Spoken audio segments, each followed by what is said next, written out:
We're actually going to be in chapter 3 of Habakkuk tonight. This is really going, I think this whole book has gone well with everything we've been talking about. And, of course, the finality of it tonight is what Habakkuk says. And I think it's something that, you know, as we talk about why people leave their faith and things that we can do, I think it boils down to, one, that understanding, but two, also that acceptance. But not only accepting, we're going to find that Habakkuk takes it a step farther than that. And I think that's the key to it when we're going through things in life. Of course, this final chapter concludes with the words of Habakkuk. And after he hears God's answer to his complaint, he has a final prayer to the Lord that he wants to offer. And it's not only this prayer, but you will notice in verse 1, let's go ahead and do verses 1 and 2. It says, a prayer of Habakkuk the prophet, a signonoth. O Lord, I have heard your speech and was afraid. O Lord, revive your work in the midst of the years. In the midst of the years, make it known. In wrath, remember mercy. Now, I don't know anything about music. I don't know anything about singing. But what I looked up on the signonoth in either Titus or Parker or Roger or Bill, anybody who knows a lot more singing than I do, that's actually talking about the passion that you put within something. It's that almost like a lament, but it's just full of passion when you sing it. I got that correct? You people know better? Right. Your footnote says it right? Okay. So there's some passion to this. This is, and I think there would be. A footnote that I have, at least in the New American Standard Bible, it says perhaps a highly emotional, poetic feeling. Yeah, feeling. Yeah, I just summarized it. But yeah, highly emotional. I mean, you're putting everything that you've got into it. Thank you, Parker. And you think as we go through and see what he says here, you can kind of see that. You can feel the emotion. You can kind of feel what he's going through. You know, remember, the answer to his prayer, which his prayer was, Lord, why aren't you doing anything? I see wicked all around me. It's basically he's saying, my brothers and sisters, your nation, they're turning wicked. I see it all around. Why aren't you doing anything? Why aren't you doing anything? You're not listening. And then the Lord comes back and said, I am doing something, and I'm going to tell you what I'm doing. You're not going to believe it. You're going to be astounded. It's going to be hard for you to hear. But what I'm doing is I'm rising up a nation against you. And what they're going to do is take you into captive, and you're going to be in bondage. That's my answer. That's the judgment that is coming upon you. How I'm going to make this right is you're going into bondage.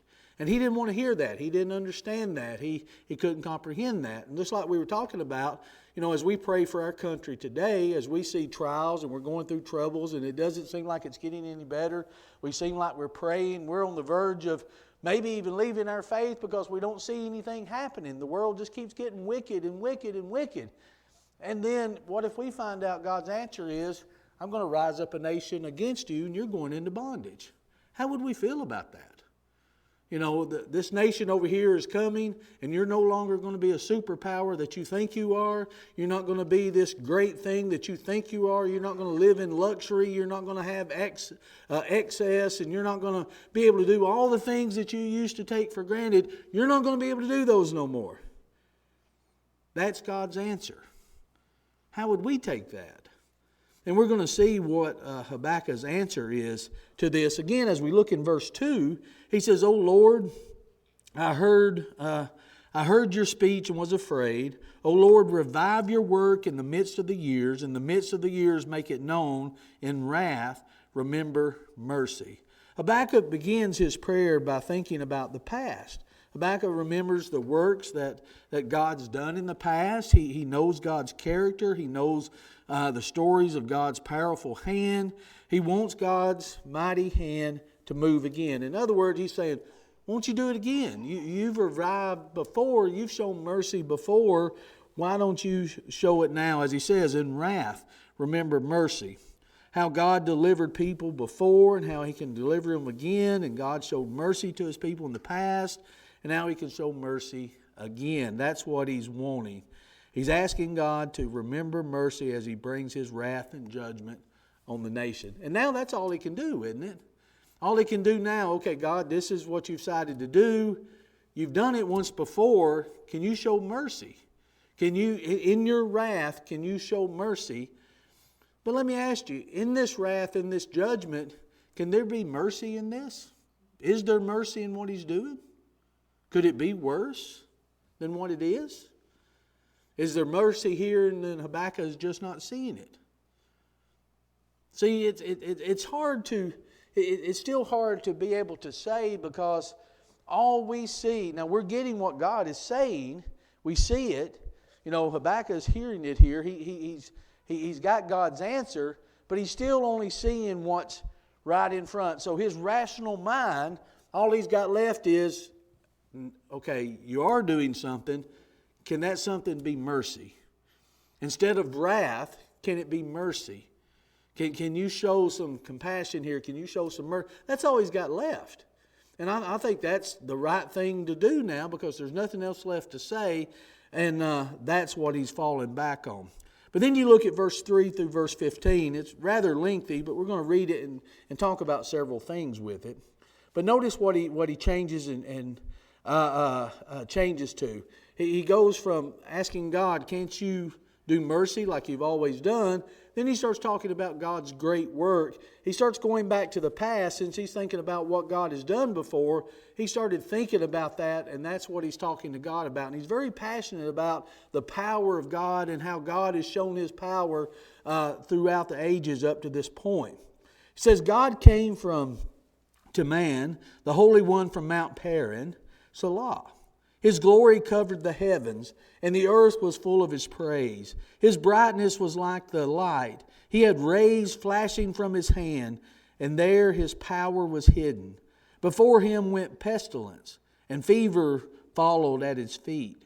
He stood and measured the earth. He looked and startled the nations, and the everlasting mountain was scattered.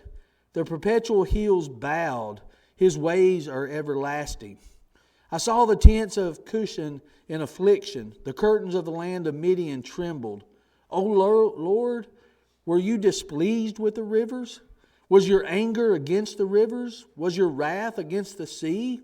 That you rode on your horses, your chariots of salvation, your bow was made quite ready. Oaths were sworn over your arrows. You divided the earth with rivers. The mountains saw you and trembled. The overflowing of the water passed by. The deep uttered its voice and lifted his hand on high. The sun and the moon stood still in their habitation. At the light of your arrows they went. At the shining of your glittering spear, you marched through the land in indignation. You trampled the nations in anger. You went forth for the salvation of your people, for salvation with your anointed. You struck the head from the house of the wicked by laying bare the foundation to the neck. You thrust through with his own arrows the head of his villages. They came out like a whirlwind to scatter me. Their rejoicing was like feasting on the poor in secret. You walked through the sea with your horses, through the heap of the great waters.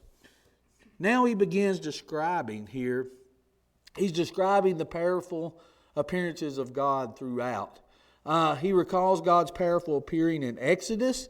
As you see here in verse 3, he's describing the coming of God through the wilderness as God led the people out of Egypt. And then also he's talking about a time as he describes these couple of places here, which were around these places. So he's describing the Exodus out of Egypt. He's describing of what took place on Mount Sinai. He's describing all the power and all the wonders that those seen from God. And he talks about how God goes out as a warrior, and he's fighting for his people. He's going out and they see all the power and all the things they've done. He says that you went out for their salvation, he says. You know, he talks about the rivers. He said, you wasn't mad at the rivers or the sea, were you? Remember when they crossed over the river in it parted there at the Red Sea as it parted, and then the chariots and all of Egypt's army there drowned in that. Then he talked about crossing over, and he talks about what took place when God's word was revealed to him there from Mount Sinai, how all the thunder struck and how everything took place. We're going to go in and see, he describes that a little bit more. But he's talking about how God goes out before his people and how he defended them. And all the things of all the people that came up against them, how he just wiped them out. Now you think about that. Here's how Habakkuk is dealing with what he's going through now, with all the doubt, with all the anticipation, even as we're going to see, the fear that he has about what's going to take place. So how he deals with this is he looks to the past. Okay, I know what you're able to do. I know all the stories that I've heard, everything that I've seen, that I've witnessed, everything that I've heard, how you've gone out for your people. You've never abandoned your people. You've always gone out and you've always defended them. That's what I'm relying on. That's what I'm going back and I'm trusting on. That you know what's best for your people, and this is how you proved it time and time again. You're so powerful, I can't even understand your power, he says. Matter of fact, he's even going to talk about it being veiled to an extent, because God can't show all of his power because it's so powerful that man can't handle that. So he says, I know what you're able to do. So think about this. One, he's trusting in that. He's trusting in the fact of what God has done in the past, and he's calling on him to show mercy and still him defending. But think about it also in this way.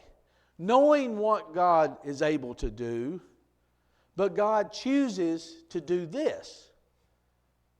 How do you accept that? How do you accept God is able to defend you? God is able to go out and fight for you. God is able to show mercy to you. God is able to show compassion to you. But what he chooses to do is put you in bondage. Now that's accepting, or having to accept and having to acknowledge a sovereign God. Is that hard on our faith? Is that easy to understand? That's atheist's biggest argument, isn't it? Either he's not powerful or he doesn't care. So he's either not able to do anything about it, or he doesn't care and he's a hateful, vengeful God, and this is what he's doing. Either way, neither one of them sounds good, does it? Does it sound like that's what God is doing, is being vengeful toward the people? I'm going to put you in bondage. This is what I'm going to do. How would you accept that if you was Habakkuk? Would you be saying the same thing? Would you still be arguing with God? Would you abandon the faith altogether because it's so hard to accept? What would you do? I think I would be doing a lot about what he's doing, but I'd probably be a little more mouthier about it. I'd probably be saying, I just can't believe you're doing this. You know, I can't believe, not only are you doing this, I'm the one that's going to have to tell them. I don't want to do that. I don't want to be the bearer of bad news. I want to tell them something good. I want to tell them mercy's coming. Now, he was just praying for God to do something, wasn't he? I don't like the wickedness that's going on. I don't like all the hatefulness, and I don't like all the bitterness, and I don't like all the evil and the wickedness that's around me. Do something, God. Now he's doing it. No, that's not quite what I meant. But think about it. What should God do? Just forgive it? Oh, go ahead and be wicked.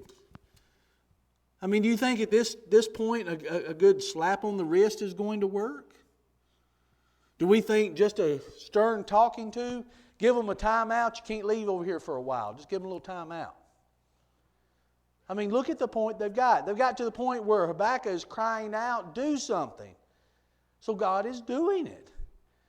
Do you think there comes a time when the judgment has to come and the judgment has to be, I've got to take you down several notches for you to get the point? It's time. Right now, you're not getting the point because the wickedness is there, but so is the luxury. So is everything at your fingertips. So is all of this, and it looks like nothing's going on, and everybody's doing what's right in their own eyes. And when's that going to stop, and how is that going to stop?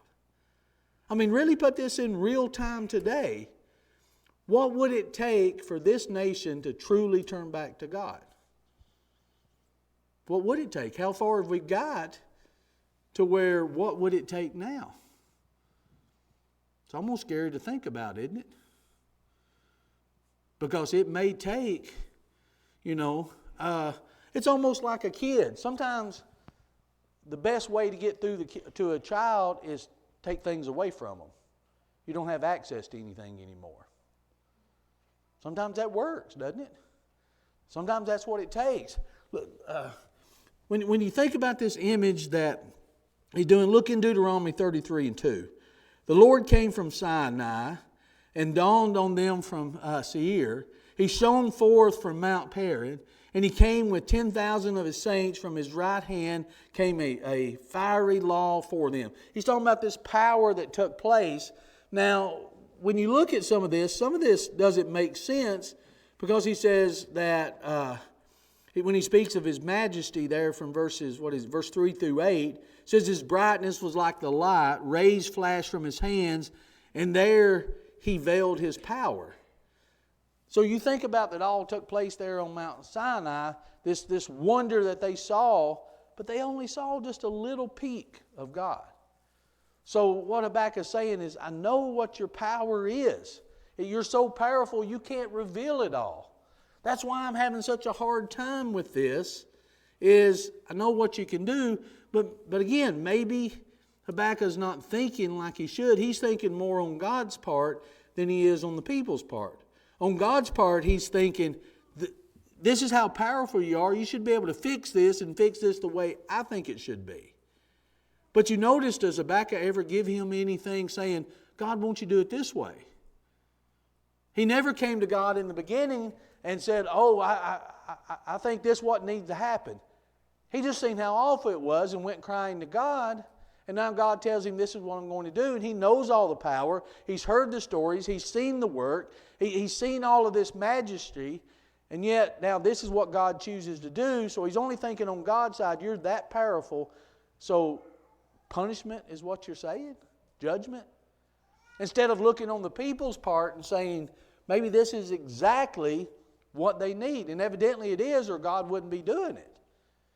Maybe it's time God says, here's where you need to be for a while. Here's what needs to happen to you. I tell you, that's just scary to think about. Because you think about really what it would take to do something to really change this country, and really what would it take? Oh, is the president going to fix it all? Is Congress going to fix it all? Are the congregations going to band together and turn this country upside down? We can't get along from one congregation to another side, do anything. How in the world are we going to save the country? I mean, really. I mean, think about it. What exactly is going to happen? And I'm not trying to say doom and gloom. I'm just trying to say when we see things like this, we got to think about that when we see the same thing that Habakkuk seen, and we're praying the same thing that Habakkuk prayed, what's God's answer going to be? What's it going to take? I don't know. We'll see. But notice what, when he continues here, he describes God and how God's a warrior that fights on behalf of the people.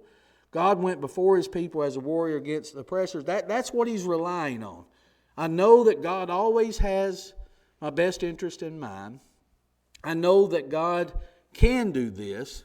It's like, remember what Paul said in Romans 8? Notice what he says. He says, what then shall we say to these things? If God is for us, who can be against us? He who did not spare his own son, but delivered him up for us all, how shall he not with him also freely give us all things? Who shall bring a charge against God's elect? Is it God who justifies? Who is he who condemns? Is it Christ who died? And furthermore is also risen, who is even at the right hand of God, who also makes intercession for us? Who shall separate us from the love of Christ? Shall tribulation, or distress, or persecution, or famine, or nakedness, or peril, or any sword? As it is written, for your sake we're killed all day long. We're counted as sheep for the slaughter, yet in all things we are more than conquerors through Him who loved us. For I am persuaded that neither death nor life, nor angels, nor principalities, nor powers, nor things present, nor things to come, nor height or depth, nor any other created thing shall be able to separate us from the love of God, which is in Christ Jesus our Lord. Now notice who Paul was trusting in. He said, I know nothing can separate us from the love of Christ. God knows what we're going through. He knows what's going on. He knows what's best from us. So it's a matter of what or who we trust in. Do we trust in what God's going to do, or do we trust in God? And that's a big difference when it comes to our faith. Because if all we trust in is what He does, that's what Habakkuk is talking about. Look at all that you've done, God, but you're doing this. How come this is different than that? When they cried out in Egypt, you delivered them. How long did they cry out, though? What was it, some 400 years? Did they need to be there that long? Why did God wait that long? Well, you seen when they got into the wilderness, they started wanting to go back. Were they really ready for what God wanted them to do? It took all that time in the wilderness of God preparing them to trust Him over and over and over again. What about when it looks like this? Do you ever notice it comes down to hopelessness in our eyes? They get to the Red Sea, we ain't got nowhere to go. We'll drown or we'll die by the army. Nowhere else to go. Did they have somewhere else to go? They still had God, didn't they? But all they thought about was the sea and the army. What did they have to tell them? Be still and see God's work. Each time when they thought they were thirsty, where are we going to get water? Where are we going to get food? Oh, I got food now I'm tired of that food. I want different food. See, over and over again, it's all about what God is doing, not about who God is. And until we trust who God is, we're going to be disappointed and frustrated by what He's doing at times. Because it doesn't look good in our eyes, because even when He does something that we want Him to do, we're not satisfied because it's always something else. We're always looking for that satisfaction somewhere else. We're always looking for that answer somewhere else. When that answer was there all along, we just refused to see it. And that answer was God Himself. But notice what it says he does. You struck the head from the house of the wicked. To say it another way, God turns the tables on the wicked. The wicked think that they have the upper hand. The wicked think that they are powerful and they're ruling over the earth. The wicked think they're getting away with it. But it doesn't take anything for God to just wipe them out. That's how powerful He is. And that's what Habakkuk is saying. The wicked think they can do this, but God, you can overcome that. He's trying to rationalize this in his mind of, why are you choosing to do it this way? I'm still not getting it. You know, you hate to beat a dead horse, but I would be doing the same thing. Okay, I've got to tell the people this. This is coming. I've got to anticipate it coming. I don't know how to do that. I don't know how to resign in my mind that this event is actually going to happen. And that's what Habakkuk is having to do. But look, starting in verse 16. Notice it changes here. As he's going through this and he's crying out this to God, notice how the message changes a little here. He said, when I heard, my body trembled. My lips quivered at the voice. Rottenness entered my bones, and I trembled in myself, that I might rest in the day of trouble. When He comes up to the people, He will invade them with His troops. Though the fig tree may not blossom, nor fruit be on the vines. Though the labor of the olive may fail, the fields yield no food. Though the flocks may be cut off from the fold, and there be no more herd in the stalls, yet I will rejoice in the Lord. I will joy in the God of my salvation. The Lord God is my strength. He will make my feet like deer's feet, and He will make me walk on my high heels. I think these last 4 verses, I think they reveal the faith and the emotion of Habakkuk here. He reveals in this prayer that when he heard God's message of judgment, he trembled. He said his bones felt like they were rotting inside. In other words, he couldn't even stand. When he heard what God's going to do, he said, I couldn't even stand. He said, my lips were quivering. I couldn't accept what you were saying. That's how bad it was. He's not putting on a Superman front here. He's not saying, I've got some super faith. I took this all in stride. Everything's good. He said, no, I trembled. He said, I got so weak I couldn't even stand. It felt like my bones were rotting. He said, that's how hard it was to hear this. He was distraught by this news. He wasn't, again, some Superman faith. He said he could hardly stand. Now, the message took his breath away. I think it reveals his fear. Do you think he was afraid? He got told, you're going to be taken into captive. Here's the type of people that's coming. Remember the last one? This is how the wicked act.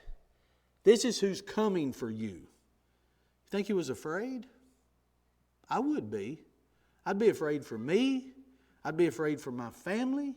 I'd be afraid what's going to happen. I'd be afraid of, okay, this is real. I don't know where to go from here. I don't know what to do from here. Because notice as he goes through this, he said, I'm quietly will wait for the day of trouble to come upon the people who evade us. He said, I'm just going to quietly wait for this to happen. The day of trouble is coming. We're going to be invaded, and my fear is extreme. Now, he understands the total loss that's going to occur. Look back here starting in verse 17. He says, though the fig tree may not blossom, nor fruit be on the vines, though the labor of the olive may fail, the field yield no food, though the flock may be cut off from the fold, and there be no herd in the stalls. You realize what he's saying? He said it's not just about going into bondage. He said the fig tree is not going to bloom. He said the olives are going to fail. What he's saying is there's not going to be any food. And not only is there not going to be any food, if these things aren't blooming, there's not going to be any food to come in the future either. He said there's no animals in the stalls. There's nothing in the fields. There's nothing on the trees. There's nothing. There's not going to be anything. That's the realization of what's coming. So think about this. Let's put this in today's terms. Say, okay, God has said, okay, this is what's going to happen. Now, guess what? All the electronics are wiped out. Stock market's down, banks are down, everything. Guess what you don't have anymore? Anybody guess? Money. You can't access your money. You can't get to your money. And if there's nothing left and everybody's going crazy, what good would your money do you anyway? Wouldn't be none left. So you put it in today's terms, he's talking about what if everything, how you live your life, is done? You don't see anything anymore. You don't see the future of what's going to be there anymore. You're at the mercy of whatever's coming. Whatever they decide to provide for you, whatever they decide to give you, ever how much they decide to spare you, that's all that's coming. Now, does that give you a little bit of feeling what Habakkuk's feeling here? When he said, I trembled, my bones felt like they were rotting. My lip quivered when you told me this. You didn't know it was going to get bad this much on Wednesday night, did you? I mean, think about it. This is what he's feeling here. This is what he's going through. Everything as you know it right now stops. Okay, if that happened, where would your faith be? If you couldn't access money, if only food that you had access to getting, what's in your refrigerator, in your cabinets right now. And if they come pretty quick, they're going to take that from you anyway. So you're at their complete mercy. Well, what are you thinking about? Where's God? Why is God doing this? Should I still have faith in God if He's going to allow this to happen? I mean, think about this. But notice how Habakkuk takes this. Verse 18, yet I will rejoice in the Lord. I will joy in the God of my salvation. The Lord is my strength. He will make my feet like deer's feet. He will make me walk on high hills. Now notice what he's not saying. And I think here's the difference. Usually with our faith, when we go through trials, what do we usually say when we're going through a trial? And we have faith. I'll just grin and bear it. I can get through it. I'll just grin and bear it. I'll knuckle down. I'll do the best I can to get through it. Sounds reasonable, don't it? But that is not even close to what Habakkuk is saying here. He's not saying I'm going to bear it. He's not saying, well, I'll just get through it. He says, I will take joy in the Lord who is my strength. He's not going to grin and bear it. He said, I'm trusting in God. In Him. He's my strength. Not what He's doing. Not what's around me. Because here's the difference. When we think when something like that happens, what would go through your mind? Here's what would go through mine. I would be doing everything possible to gather up everything I possibly could. I'm a circle the wagon type person. You know, when it come to shove, I'm going to gather my family right in this little corner here, this little hole. I'm going to circle the wagons. I'm going to fill up everything I possibly can, and I'm going to fight to the very end. Right? That's what we can think. But what if you're at the point where your wealth would do you absolutely no good? When I say wealth, I'm just talking money in general. That's not going to do you any good. So that can't fix it. Your knowledge can't fix it. No matter how smart you are, you can't fix what's about to happen. You can't change what's about to happen. Your wisdom can't change what's about to happen. So everything that we tend to rely on can't fix it. See, here's where the difference is, what he was talking about, those who trust in themselves or those who live by faith and walk by faith. Here's where the difference is. If I'm still trusting in myself, I'm going to be so devastated, I'm not going to be able to get through it because I can't fix it. And I'm going to do everything I can to try to fix it. But I can't do it. So I'm going to be devastated. And that's how people go through life. I'll fix it, I'll fix it. I'll just keep piling things on and piling things on and piling things on till eventually you're going to pile one thing too much and you're going to break. And it's going to be devastating when you fall because it's going to do something to your faith. That's if we continue to trust in ourselves.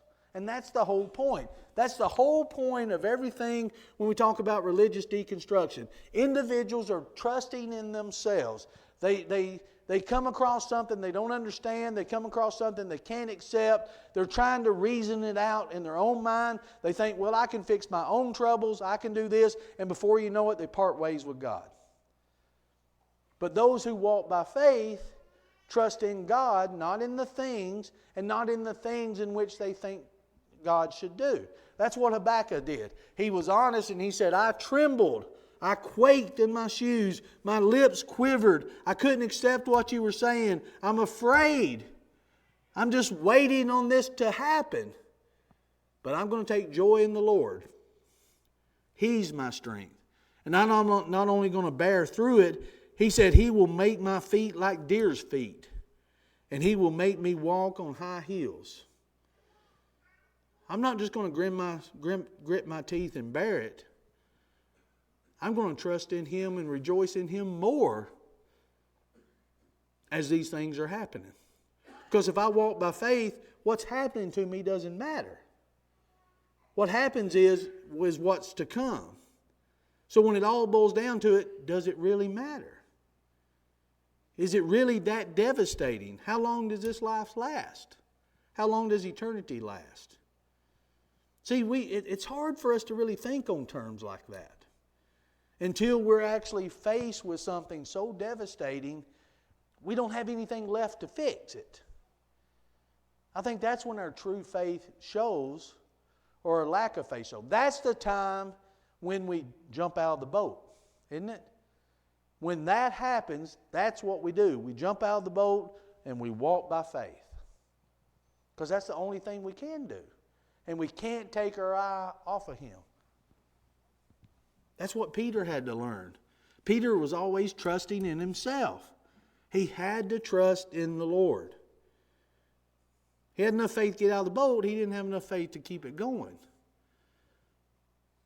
But see, we can't worry about anything else that's around. We've got to trust on Him. Now, that's easy to stand up here and say until you're faced with that loss. You're faced with that devastation. You're faced with that when you're sitting at home and you're thinking, now what? I don't know where to go from here. Well, all throughout biblical history here, where did they go when they didn't have anywhere else to go? That's the point we have to get to. Now, how do we get there? I don't think it's overnight. I think it's step by step. I think it's a little bit by little bit. I think it's building it up, building it up, building it up, and hopefully we're never faced with something like this. But what if we are? Where will our faith be? Will it be like Habakkuk? Okay, I think that's it, and we'll move on to another subject now after this. Thank you for your patience and listening.